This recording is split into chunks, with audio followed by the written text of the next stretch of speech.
¿Vale? Pues nada, un aplauso. Gracias. Buenas tardes a todos, bonjour à tous et à toutes. Donc on va pas faire dans la science là, pour ce début de reprise, parce que c'est l'heure de la sieste, donc on va essayer de pas trop s'endormir. Donc d'où cette petite présentation sur une méthode qui permet désormais de pouvoir se refaire le spectacle des aurores boréales, mais en temps réel, chose qui était difficile à obtenir il y a encore quelques années. Les premières aurores boréales que j'ai pu faire, c'était en 2004 en Islande. À l'époque, on m'avait dit, les boîtiers photo, ça n'aime pas le froid. Donc, il n'y a que les boîtiers mécaniques qui tiennent le coup. Donc, j'avais sorti des archives, un vieux Zénith E d'origine soviétique des années 70, dans lequel j'avais mis une pellicule c'était du 800 ISO, je crois, à l'époque. Et il fallait quand même exposer pendant environ 2, 3, 4 secondes parfois, même avec des objectifs donc, qui étaient ouverts à 2,8. Donc là, c'était du 3 secondes à 1600 ISO. Alors, inutile de vous dire qu'une aurore boréale, je ne sais pas si parmi vous des gens en ont déjà vu, je pense que oui, ce sont des phénomènes qui parfois sont très statiques, où là, effectivement, on peut poser environ 3 secondes sans trop de problème. Mais quand les aurores deviennent spectaculaires, le spectacle devient très rapide. Et donc, il faut essayer, autant que c'est possible, de réduire le temps de pause, de façon à pouvoir capter les plus fins détails du phénomène. En 2010, on est passé au numérique, avec des boîtiers qui sont maintenant, on va dire, des collecteurs. En l'occurrence, là, c'est une exposition d'une seconde à 1600 ISO sur un CMOS qui était un Canon 350D, toujours à f sur d de 8. Et là, on peut commencer à faire du time-lapse. Le problème, c'est qu'avec des expositions d'une seconde, quand vous allez faire un time-lapse, vous allez devoir accélérer la séquence très très fortement, parce qu'il faut passer à peu près 10 images par seconde. Ça veut dire que si vous faites une seconde de time-lapse, ça fait en gros 10 secondes de temps réel sur le ciel, donc on accélère 10 fois à peu près. Alors en 2019, les boîtiers ont un petit peu évolué, en particulier un certain boîtier qui est le Sony Alpha 7S de version 1. Pourquoi la version 1 ? Parce que la version 1 n'a pas d'enregistreur 4K. Et ce capteur qui est à 24-36, c'est un capteur dont les photosites sont très très grands puisqu'ils font à peu près 9 microns. Ça veut dire que sur le format 24-36, les images font 12,2 mégapixels. Vous allez me dire, c'est pas grand-chose, mais c'est justement pour cela que le boîtier est très sensible aux faibles lumières. C'est parce que plus le photosite est grand, plus on peut récupérer de lumière en unité de temps donné. Et là, on peut commencer à faire des choses un peu plus sympathiques, puisque là, on descend à la demi-seconde, toujours à 2,8 de rapport d'ouverture sur du 3200 ISO, en sachant que la sensibilité nominale de l'Alpha 7S, c'est 3200, voire 6400 ISO. Si vous passez au-dessus, en photographie du moins, vous faites de l'amplification électronique. Il n'empêche qu'à 0,5 secondes, vous accélérez un petit peu moins quand vous faites du time-lapse, mais vous accélérez quand même. Et en 0,5 secondes, sur des aurores très active, vous avez encore déjà un bouger sur les structures. D'où l'idée d'essayer de faire plus fort encore et de poser beaucoup moins longtemps et de passer du mode photographie au mode vidéo. Le mode vidéo présente l'avantage, c'est qu'on peut utiliser des sensibilités beaucoup plus élevées et donc réduire le temps de pause de façon importante pour cette fois, là, espérer filmer en temps réel.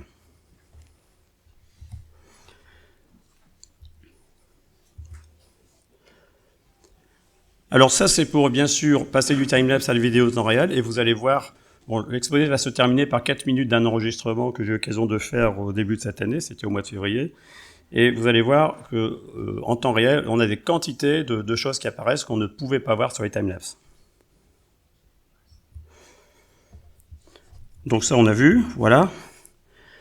Alors donc, pour aller encore plus loin, on augmente la sensibilité, mais on peut aussi diminuer le rapport d'ouverture de l'objectif, en sachant que quand on va passer de 2,8 à 1,8, on va diviser par 4 le temps de pause élémentaire de chacune des images. Donc c'est toujours ça de gagner, et si on passe la sensibilité de 3200 à 40 ou 50 000 ISO, vous voyez qu'on peut récupérer des choses très intéressantes.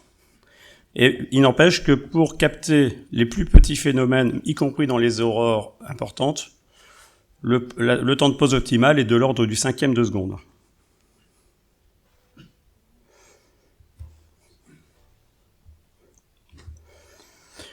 Alors ensuite, comment enregistrer? Alors, on peut utiliser l'enregistreur qui est sur le boîtier, qui va être un enregistreur, on va dire, qui va quand même dégrader les images, mais qui a l'avantage de pouvoir capturer sur la carte mémoire de l'appareil photo. Bon, vous réalisez bien que pour faire un enregistrement qui va durer, on va dire, 20-30 minutes, parce qu'il ne faut pas croire, une aurore, des fois, c'est quelque chose qui est complètement inattendu. Vous voyez l'arc auroral qui verdit, vous allez dire c'est bon, on met en marche, et puis il va verdir, puis ensuite il va rediminuer, et puis au moment où vous y attendez pas, ça va exploser partout dans le ciel.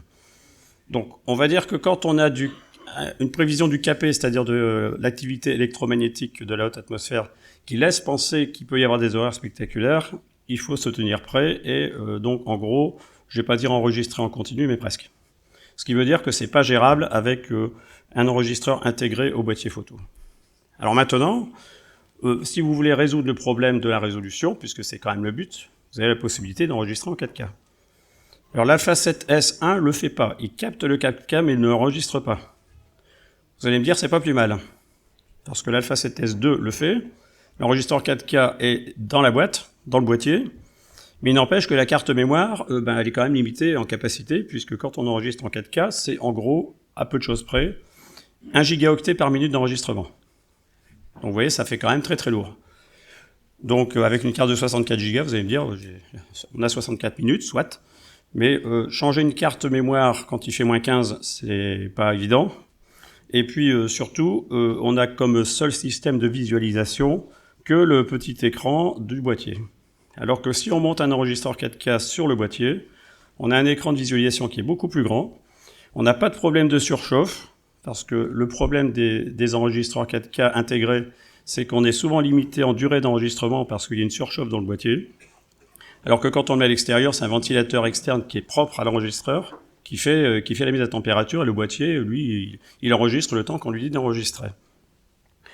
Donc l'idée c'était ça, c'était de monter un enregistreur 4K sur l'Alpha 7S, qui permettent justement de pouvoir avoir une capacité de mémoire beaucoup plus importante, puisque sur l'enregistreur, qui est un Atomos Ninja 5, on peut y mettre un SSD de la capacité souhaitée. En l'occurrence, j'ai mis un 2 Teraoctets dessus, un SSD de 2 Tera qui me donne à peu près 5h30 d'autonomie.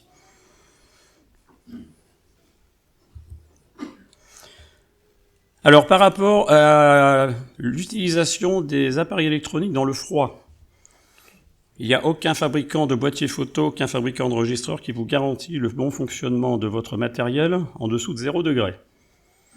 Vous allez me dire qu'une seule façon de voir si ça marche, c'est d'essayer. Alors l'Alpha 7S, je l'ai déjà testé jusqu'à moins 27. Il n'y a aucun problème, il fonctionne très bien. L'enregistreur 4K, c'était une nouveauté puisque j'ai utilisé pour la première fois cette année, donc au mois de février. Sachant que le pire ennemi des enregistreurs 4K, c'est la surchauffe, je me suis dit que si on le mettait dans un milieu ambiant qui était entre moins 15 et moins 20, ça allait lui faire le plus grand bien. Et effectivement, j'ai jamais entendu son ventilateur se mettre en marche. La seule chose à laquelle il faut faire attention, c'est quand vous faites de la photographie d'aurore boréale, il faut laisser le courant en permanence sur le boîtier. Donc il faut alimenter le boîtier par donc une batterie externe, un pack batterie du style 20 000 mAh, que vous gardez bien au chaud sur vous, ou que vous mettez dans un gant de montagne, de façon à ce qu'il n'y ait pas de déperdition de chaleur au niveau de la batterie, et vous le laissez tourner en permanence. Et la chose à surtout faire, il faut être extrêmement prudent, c'est quand vous avez fini l'observation et que vous rentrez le matériel. Parce que le matériel, il aurait été exposé pendant 2 heures, 3 heures, 4 heures par des froids intenses, et dès que vous allez rentrer le matériel au chaud, il va y avoir une condensation. Donc il faut surtout déjà couper le contact dans le froid, laisser l'appareil, on va dire, se refroidir quelques minutes, mais ça c'est facile, c'est le temps que vous rangez, en général il se refroidit très vite. Et quand vous rentrez, ne jamais toucher au boîtier avant au moins plusieurs heures. Quand je dis jamais toucher au boîtier, surtout pas l'allumer pour dire je veux voir mes aurores, parce que là, tous les coups, vous les verrez pas, parce que votre appareil il va être dégagé. Et si vous êtes impatient, vous sortez la carte mémoire dans le froid, et là, effectivement, ensuite, vous pouvez la lire sur un PC ou n'importe quoi. Mais c'est la seule précaution à prendre. Alors, il existe des systèmes de protection anti-froid des boîtiers photo. Il faut y faire attention parce qu'on peut générer une condensation, y compris un givrage, y compris donc en température basse. Alors ça, c'est pas mal pour protéger, pour éviter le vent et les projections de neige, de glace sur les optiques. Mais il faut toujours veiller à ce qu'il y ait une ventilation en dessous, de façon à ce que ça circule. Alors, vous voyez en pratique, comment ça se passe. Là, vous avez le montage tel que je l'ai utilisé donc au mois de février. Alors, on était exactement à Abisko. Abisko, c'est un petit village qui est situé sur la route du fer entre Kiruna et Narvik. Donc, Kiruna, c'est au nord de la Suède et Narvik, c'est au nord de la Norvège. Et ce point d'observation présente une caractéristique, c'est qu'il est au bord d'un lac qui fait une trentaine de kilomètres de large et une 70 kilomètres de long à peu près, et qui est entouré de 2 rangs de montagnes, ce qui fait que ça canalise un courant d'air, ce qui fait que le ciel d'Abisko, il peut être couvert, c'est sûr, mais c'est souvent un ciel éclairci. Parce que pour aller chercher les aurores boréales, c'est pas le tout de dire on va dans le Grand Nord, on va en voir. Le principal problème, c'est la couverture nuageuse. Et les endroits où les couvertures nuageuses sont déchirées ou les ciels éclaircis, ils sont pas très nombreux. Alors en l'occurrence, cette année, en février, on avait le moyen de se déplacer, et si c'était couvert à Abisko, c'était découvert à 70 km de là, et réciproquement. Donc là, on a quand même de bonnes probabilités, sur un séjour d'une dizaine de jours, d'avoir quand même plusieurs heures d'aurore boréale. Alors le pied photo, c'est un pied tout à fait de base, c'est un pied à tête flottante. Donc je ne sais pas si vous voyez la flèche, donc qui est ici, c'est un Manfrotto de base. Le boîtier, c'est l'Alpha 7S1. L'objectif, c'est un Sigma de 14 mm ouvert à 1.8. Et puis dessus, une petite rotule et l'enregistreur qui est alimenté par sa propre batterie. Donc un conseil, il vaut mieux avoir 4 batteries pour tenir une nuit, parce que cette batterie-là, elle est complètement exposée au froid et elle se décharge relativement vite. Et puis ensuite, là, je n'ai pas mis en place, mais l'alimentation batterie, qui est une alimentation externe pour le boîtier. Alors, il y a quelques petits réglages à faire sur le boîtier pour pouvoir autoriser la prise de vue en 4K. À savoir, il faut mettre en exposition manuelle sur le film si on veut commander ensuite à partir de l'enregistreur. Et ensuite, le mettre en sortie HDMI 4K. Et donc la sortie HDMI, vous voyez, elle est ici. C'est du micro HDMI ici vers un HDMI qui est là. Et il ne faut pas lésiner sur le câble. Parce que c'est l'élément le plus vulnérable du système. Et la principale cause d'échec, ce sont les mauvais contacts entre le boîtier et l'enregistreur. Donc il faut du câble qui tient vraiment la route. Et en avoir 1 ou 2 de rechange, sait-on jamais. Et ensuite, par rapport à l'enregistreur, la température de couleur qu'on règle sur le boîtier, c'est de l'ordre de 3300K contre les 5000 en gros de base sur lequel c'est réglé par défaut. Alors, moyennant quoi, vous avez l'enregistreur, vous avez un bouton rouge ici qui est le bouton enregistrement. Vous avez un bouton ici de lecture, et puis je vous passe le détail sur les multiples réglages que vous pouvez faire, puisqu'il y a des algorithmes d'aide à la mise au point qui sont très très poussés sur ce type de matériel. Et ensuite, vous pouvez régler plein de choses, mais ça, je ne vais pas vous faire le topo parce que ça pourrait durer beaucoup plus longtemps. Et alors donc, une fois que les aurores apparaissent, là je vais peut-être demander qu'on éteigne si c'est possible, parce qu'il vaut mieux que ce ne soit pas éclairé. Voilà, merci beaucoup. Voilà ce que ça donne. Alors bien sûr, je l'ai mis en musique parce que c'est plus amusant. Alors, pour les personnes qui veulent savoir ce que c'est la musique qui est derrière, c'est la première suite Kareliet de Sibelius, qui est un compositeur qui vient des pays nordiques. Donc, on va dire, c'est un peu le régional de l'étape.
Alors donc, à partir de les vidéos, on peut naturellement faire des arrêts sur image.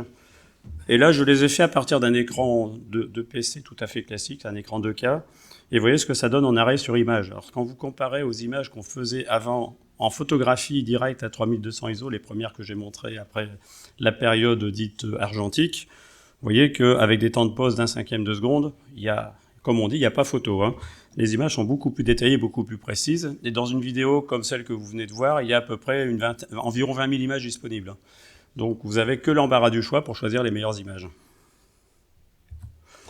Voilà. Donc si vous avez des questions, je vais tenter d'y répondre. Et je vais demander à Satur de venir à mon secours si des questions sont posées en espagnol.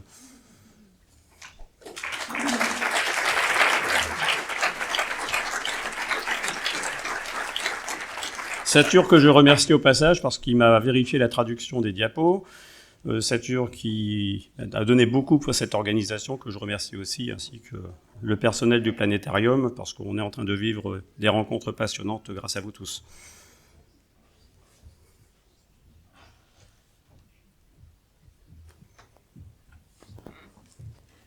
¿Alguna pregunta? ¿Comentario? Oui, là-bas, il y a une question là.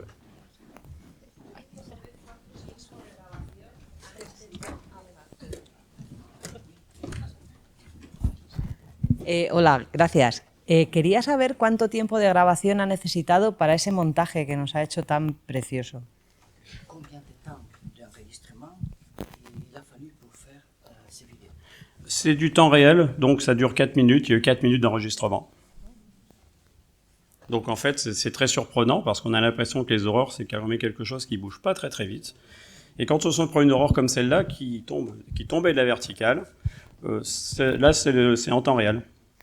Et en fait, le champ de l'objectif, en gros, à peu de choses près, dans la diagonale, on a un champ qui va d'un horizon à l'autre.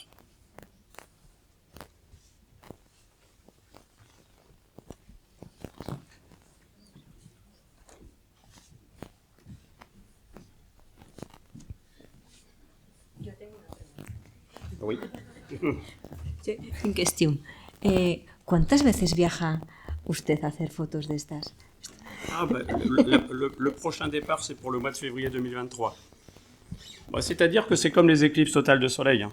On va dire qu'il y a 3 phénomènes qu'au moins quelqu'un qui contemple la nature doit voir au moins une fois dans son existence: une éclipse totale de soleil, une aurore boréale et une éruption volcanique. Bon, moi, j'ai eu la chance d'avoir l'éclipse totale de soleil et l'éruption volcanique le même jour. C'était le 11 juillet 91 à Hawaï, puisqu'on a assisté à une magnifique éclipse totale de soleil le matin, et que l'après-midi, on a survolé le champ du Mauna Loa en hélico, et qu'on a eu un départ d'éruption. Ça, c'était vraiment le coup de chance. Le problème, c'est que quand on tombe dedans, c'est difficile d'en sortir. Pour les éclipses totales de soleil, c'est pareil. Quand on en voit une, on va en voir une autre, une troisième, une quatrième, une cinquième, etc., etc. Moi, pour l'instant, j'en suis à ma 20e. Bon. Et pour les aurores boréales, c'est un peu la même chose. C'est-à-dire que ça devient rapidement une addiction, comme on dit, une drogue.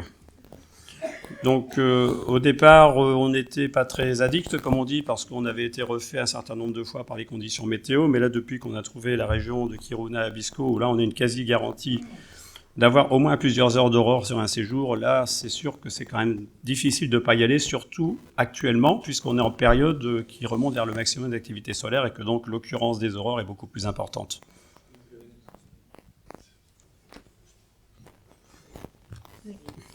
Merci beaucoup.